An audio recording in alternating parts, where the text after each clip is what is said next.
শুধু মাদক ব্যবসায়ী নয়, কোন চাঁদাবাজের স্থান আমাদের এই এলাকায় হবে না, হবে না, হবে না।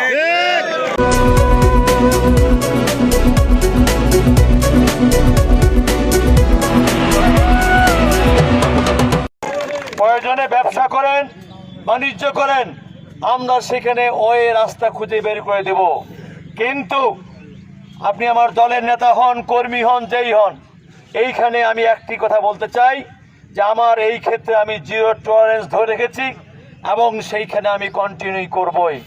আজকে আমি শুধু বলতে চাই, আজকে আমাদের অনেকগুলো মহাপরিকল্পনা আমি হাতে নিয়েছি। এই যে আমাদের পঞ্চগড় সুগার মিল বন্ধ হয়েছে, সেইখানে আমরা নতুন করে কি অবকাঠামো তৈরি করতে পারবো।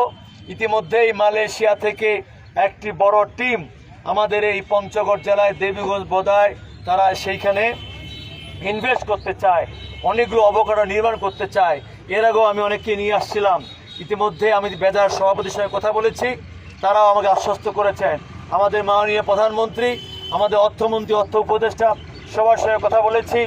আশা করছি আমরা আমাদের এই পঞ্চগড়ে আমাদের দেবীগঞ্জ বোদায় অবকাঠামো অনেকগুলো তৈরি করতে পারবো, যার মধ্য দিয়ে আমাদের অনেক বেকার ছেলে মেয়ে চাকরি দেওয়ার ব্যবস্থা করব।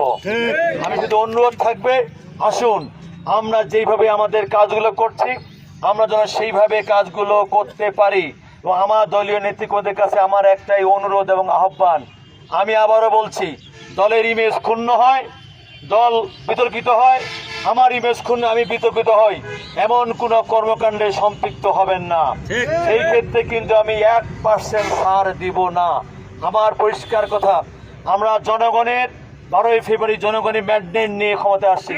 সেই সময় শুধু বিএনপি নয়, আমাদের সনাতন ভাইরা আরো সর্বস্ত অনেক জনগণ আমাদেরকে ভোট দিয়ে নির্বাচিত করেছে। কাজেই এইটা মাথায় রেখে আমরা চলাচল করি, আমরা আগামী দিনে কাজ করব। এবং আমি আমাদের বিশেষ করে ময়দান দিকে এখানে যারা এই ইউনিয়নের সনাতন ধর্মী ভাইরা আছেন, দাদারা আছেন, তাদের প্রতি আমি কৃতজ্ঞ। আপনারা যেইভাবে আমাকে এই ইউনিয়নের 12ই ফেব্রুয়ারি নির্বাচনের সমর্থন দিয়েছেন, ভোট দিয়েছেন, আমার সময় সুযোগ আসলে অবশ্যই আপনাদের এই প্রতিদান দেওয়ার চেষ্টা করব।